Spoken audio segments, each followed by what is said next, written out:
Olá, igreja. É tão bom estar de novo com você para falar da palavra de Deus. E quero começar lendo um testemunho de uma irmã de Singapura. E ela diz assim: Eu tenho 62 anos e desde a minha infância, minha mãe me acusava constantemente com palavras de condenação e acusação por causa de uma desordem pessoal. Como resultado, eu fiquei presa em autocondenação e depressão, e até tentei tirar a minha vida quando tinha 15 anos, e sofri frequentemente com enxaquecas. Eu comecei a frequentar a igreja New Creation 3 anos atrás, e as mensagens do pastor Prince sobre o amor de Deus e o dom da justiça por Cristo me ajudaram a sair da condenação própria e depressão. Quando me sentia para baixo e deprimida, eu declarava que eu sou a justiça de Deus em Cristo. As enxaquecas foram embora 6 meses depois que eu comecei a frequentar esta igreja e hoje estou livre de décadas de depressão. Obrigado por isso, pastor Prince. Glória a Deus. E eu estou falando isso porque nós começamos uma série de mensagens sobre a condenação que mata, mas o Espírito vivifica. E começamos recentemente falando como este ministério da condenação, conhecido como ministério da morte, é na verdade o ministério do Antigo Testamento. E o resultado deste tipo de ministério é, na verdade, produzir morte. Deus não desejou que a lei produzisse morte. Deus queria mostrar a perfeição da lei. Mas, quando deu a lei deve ser verdadeira a si mesma. A lei exige perfeição.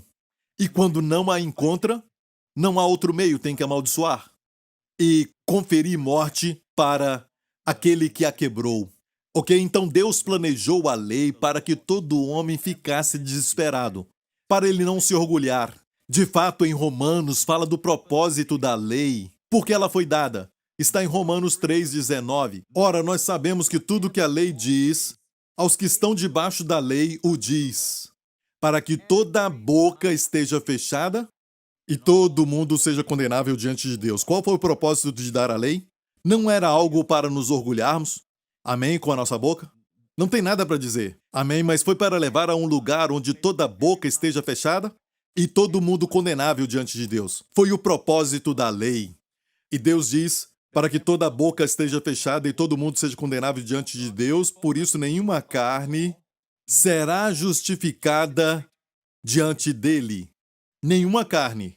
Pelas obras da lei, porque pela lei vem o conhecimento do pecado. Então a lei não te dá o conhecimento da justiça, não te dá o conhecimento de Deus. De fato, falar que Deus não é nada mais do que não faça isso ou aquilo é não ter o entendimento verdadeiro de Deus. A graça, do outro lado, revela quem Deus é. Amém? A lei é somente um segmento das exigências de Deus e requisitos como um Deus santo. Amém? Como um Deus justo. Mas não é, de forma alguma, a mais clara expressão de quem Deus é. Deixe-me explicar assim, se você ler o Antigo Testamento, você tem que saber que ambos os testamentos são necessários e tudo foi inspirado por Deus. Deus soprou nela para que o homem de Deus seja perfeito, ou seja, completamente equipado. Ali não está falando de perfeição na santidade, mas ser devidamente completo e equipado. Amém? E isso também inclui o Antigo Testamento. Amém? Mas no Antigo Testamento precisamos dividir corretamente a palavra, porque existe uma diferença muito grande, e assim se divide a palavra no Antigo Testamento. Era assim, você faz e se torna. Mas no Novo, nos tornamos. E por isso, fazemos. O fazer é resultado de quem nos tornamos.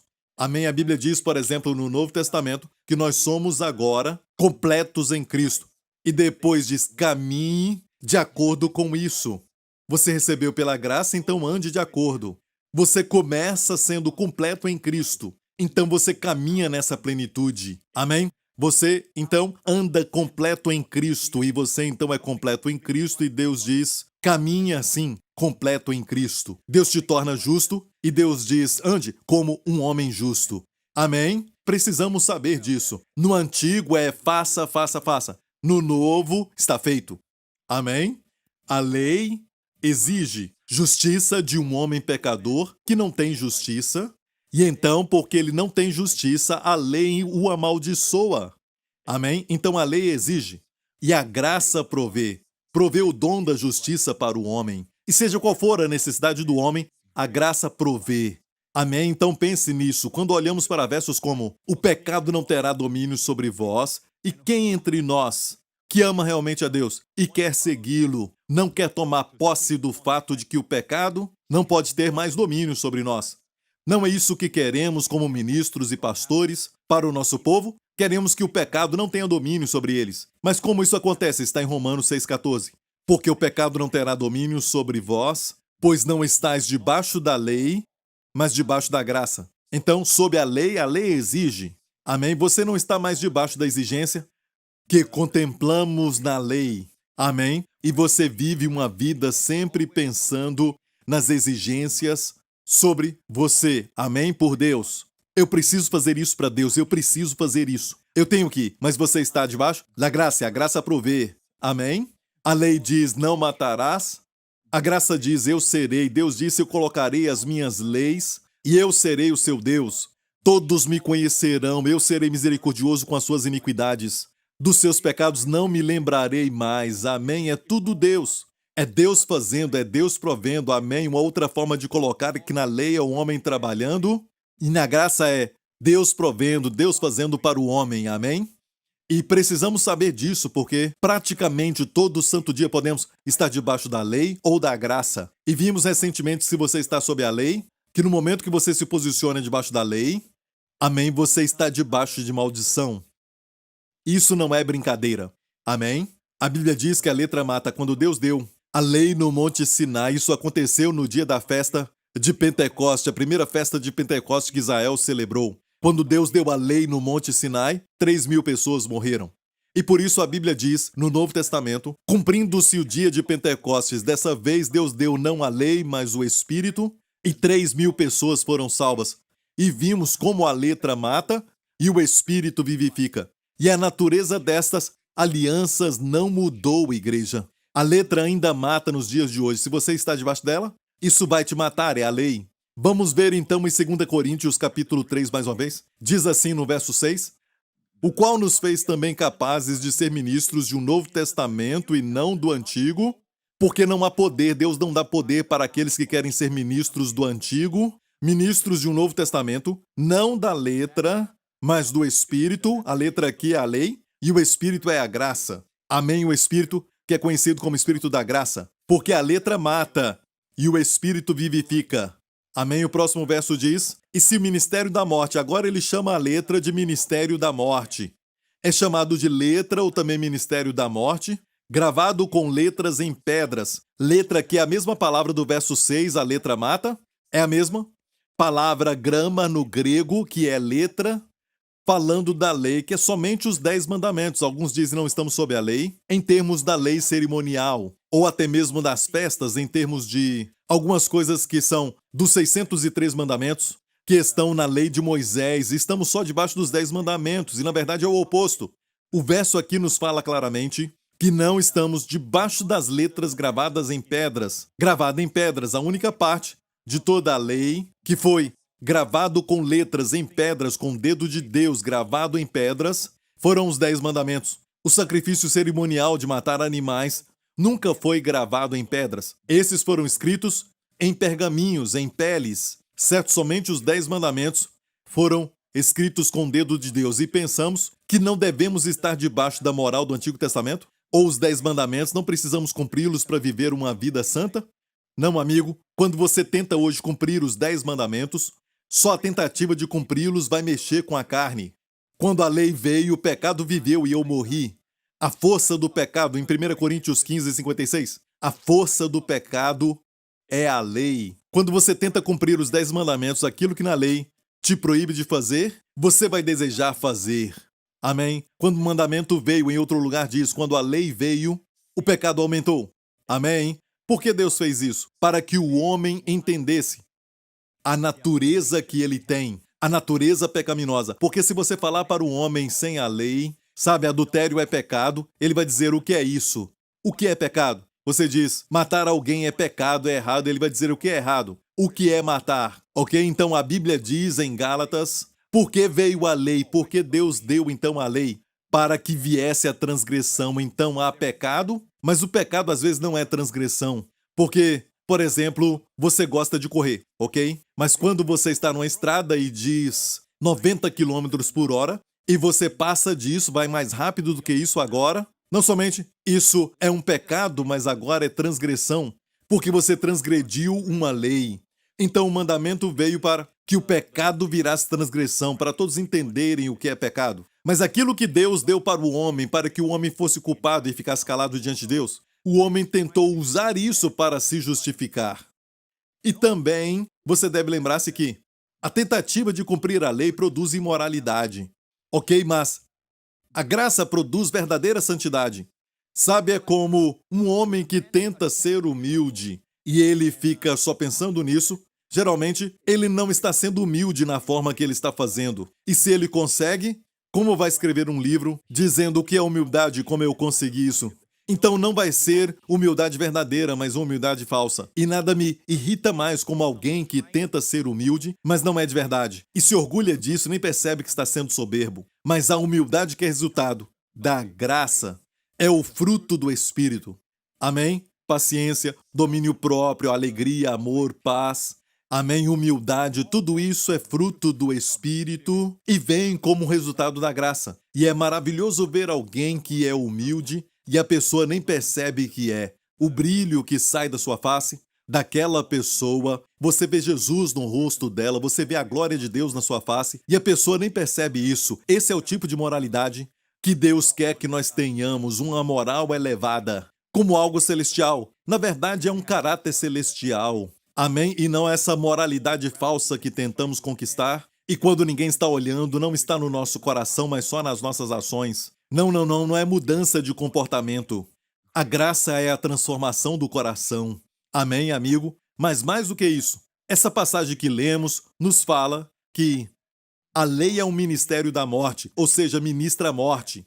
E isso realmente nos responde à pergunta sobre como as pessoas hoje que são morais, são boas pessoas, alguns estão morrendo cedo, alguns parece que têm só a morte manifestando nas suas vidas, às vezes com depressão, como esta senhora, porque ela se condenava por causa da condenação que vinha da mãe e tudo mais, porque ela tinha também enxaquecas e muitas pessoas estão nessa situação e elas nem percebem que tudo isso é por causa da condenação. A condenação contra si mesmo, ou condenação própria, ou a condenação de outros, talvez o marido, talvez a esposa, talvez um dos pais. Amém? Os pais podem ter morrido, mas a condenação não morre ainda. Carrega aquele peso da condenação, ainda sente aquela condenação. E tudo isto vem da lei. E a Bíblia diz, chamando a lei até mesmo de ministério da condenação e o ministério da morte. Vamos ler isso. E se o ministério da morte, gravado com letras em pedras, veio em glória, de maneira que os filhos de Israel não podiam fitar os olhos na face de Moisés por causa da glória do seu rosto, a qual era transitória, como não será de maior glória o ministério do Espírito? Porque se o ministério da condenação foi glorioso, agora ele chama a lei de ministério da condenação. Então temos a letra que mata, que é a lei, e chama isso de ministério da morte. Agora chama isso de ministério da condenação. Porque se o ministério da condenação foi glorioso, muito mais excederá em glória o ministério da justiça. E o ministério da graça é o ministério da justiça, porque confere às pessoas a justiça. Amém? Para que o homem pecador esteja diante da presença do Deus Santo, por causa do dom da justiça. Amém? Todos nós agradecemos a Jesus e damos toda a glória a Ele. Amém? E é por isso que a vida da graça é uma vida de gratidão, uma vida de descanso. Uma vida que glorifica a Deus. Quando você não está consciente de que está andando neste brilho celestial, nesta glória excelente, que não é aquela atitude de santarrão, mas uma santidade que leva as pessoas a Jesus. Amém, amém, amém. Glória a Deus. Perceba, foi chamado agora ministério condenação, porque tudo isso está falando da lei. É chamado ministério da condenação. Quando você lê o Antigo Testamento, eu falei disso agora, que quando você lê o Antigo Testamento, você tem que ver que o Antigo Testamento é o ministério da condenação. Amém? 9 de cada 10 vezes o profeta do Antigo Testamento eram enviados para ministrarem a condenação. Sim, e Deus não pede desculpas por isso, porque estavam sob a lei. E a lei só pode condenar se você não a cumprir. Então, os profetas do Antigo Testamento ministravam a condenação. Era o ministério deles. Seja Jeremias ou os outros profetas, todos eles se levantaram para ministrarem a condenação. Agora, tem algumas exceções, como Eliseu. O seu ministério, em contraste com o de Elias, foi o ministério da graça. Elias foi um profeta de julgamento. Eliseu foi um profeta da graça. Elias, o nome quer dizer Yahvé é Deus, ok? Eliseu quer dizer meu Deus salva. Como Yeshua, Jeová salva, meu Deus salva. Amém? Foi um profeta da graça. Amém? O ministério de Eliseu teve o dobro de milagres do ministério de Elias. E se olhar para Elias, o seu ministério foi de julgamento. A maior parte foi julgamento. E parece que o seu ministério começa por causa da idolatria de Israel, certo? E não houve chuva, mas um pouco antes de não haver chuva, Deus deu até mesmo uma escolha para este profeta Elias. Você escolhe o tipo de julgamento que vai cair sobre o povo. Ele podia dizer fome por 1 ano, ou fome por 2 anos, mas na verdade ele disse que não haveria orvalho e nem chuva. Vamos ler em 1 Reis 17. Então Elias, o tisbita dos moradores de Gileade, disse a Acabe: Vive o Senhor Deus de Israel, perante cuja face estou, que nestes anos nem orvalho nem chuva haverá, senão segundo a minha palavra. Aqui não diz 3 anos e meio, mas sabemos que foi isso. Mas perceba, segundo a minha palavra. Ele disse segundo a minha palavra. É como se Deus dissesse: Elias, você escolhe o que você quer trazer sobre o povo. Foi algo que Deus deu para ele e diz que, sabe, não haverá orvalho nem chuva nestes anos. Ok, sabemos mais tarde que foram 3 anos e meio. Mas escute bem, será que Deus queria isso? Porque em Tiago diz que Elias era um homem sujeito às mesmas paixões que nós e orando pediu que não chovesse. Por que ele orou pedindo para que não chovesse? Aqui está dizendo que ele teve que orar para que não chovesse, não é?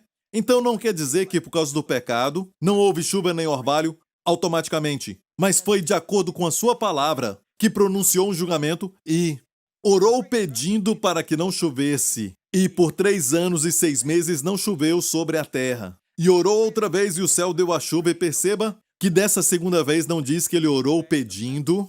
A chuva veio, ele somente orou e a chuva veio. Se você ler muito bem neste relato, é como se Deus estivesse com tanta vontade de trazer chuva e ele disse para Elias: eu derramarei a chuva sobre a terra. Mas não disse: eu trarei fome sobre a terra.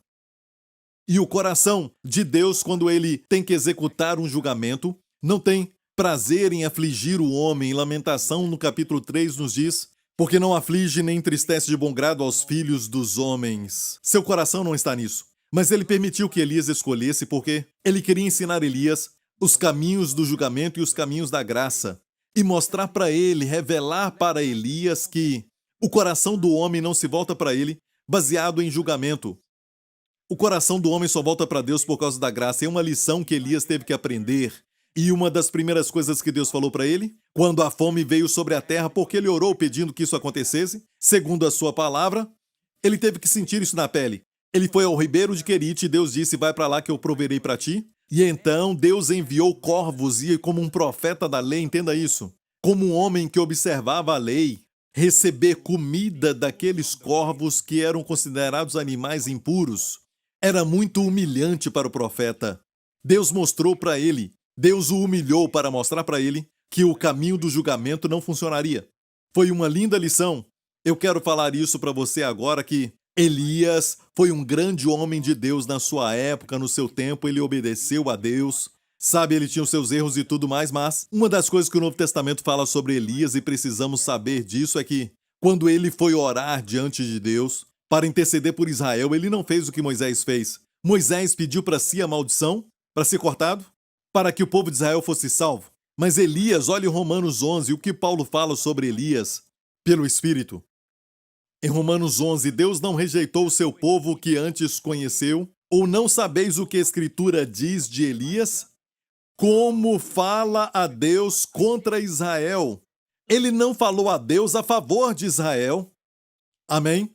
Ele não teve o mesmo coração de Moisés. Ele fala a Deus contra Israel, dizendo: Senhor, mataram os teus profetas e derribaram os teus altares, e só eu fiquei, e buscam a minha alma. ele se justificou, condenando o povo de Deus. Mas que lhe diz a resposta divina? O que Deus disse a ele: reservei para mim 7.000 homens que não dobraram os joelhos a Baal. Assim, pois, também agora neste tempo ficou um remanescente segundo a eleição da graça. Amigo, Deus repreendeu, na verdade, Elias. Isso aconteceu no final da vida do profeta Elias, quando ele foi para o Monte Sinai, também conhecido como Monte Horebe, e ali se encontrou com Deus. E Deus perguntou: o que fazes aqui, Elias? 2 vezes Deus perguntou: o que fazes aqui, Elias? E ele diz: o teu povo derrubou o teu altar. E falou mal do povo de Deus. Ele falou contra o povo de Israel e ainda se justificou. Só eu fiquei, só eu cumpri os teus mandamentos. Só eu fiquei. Sabe o que Deus falou a ele? Deus diz: reservei para mim 7.000 homens que não dobraram os joelhos a Baal. E não somente isso. No mesmo discurso, Deus falou, por causa da postura de Elias ali, de se justificar e condenar Israel, mesmo Israel tendo pecado. Deus disse para ele também: Eliseu, ungirás profeta em teu lugar. Em teu lugar, ou seja, em vez de você, o seu ministério acabou. Foi muito triste Elias perceber isso, porque depois que ele saiu do Monte Horebe, ele teve que ungir Eliseu, o seu sucessor.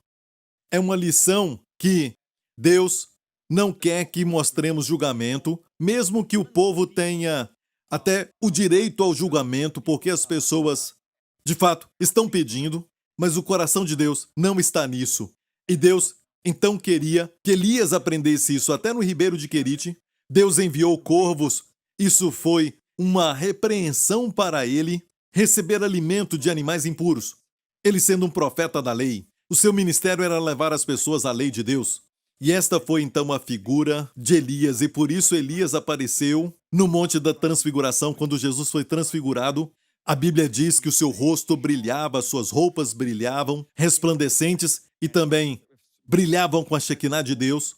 A Bíblia diz resplandecente em Lucas 9, que era uma glória interior, não foi uma glória que veio sobre a vida de Jesus, era ele radiando a sua glória, e o seu rosto foi transformada. As suas roupas estavam resplandecentes de tanto branco, como nenhum homem na terra podia fazê-las brancas assim. A Bíblia diz que depois Moisés apareceu, Elias apareceu. E quem era Moisés? Um representante da lei, e Elias, um representante dos profetas. Amém? E eles testificaram da justiça de Deus. Você se lembra como Pedro, na verdade, agiu? Porque Pedro, Tiago e João estavam lá, os 3 discípulos de Jesus. E quando eles então acordaram, viram a glória de Jesus e disseram: Pedro falou, Senhor, é bom porque estamos aqui, vamos fazer 3 tabernáculos. Obviamente foi durante a festa de Sucote. Ou tabernáculos, vamos fazer 3 tendas. Uma para ti, uma para Elias, uma para Moisés. Ou seja, ele colocou Jesus, a graça, no mesmo patamar que a lei e os profetas.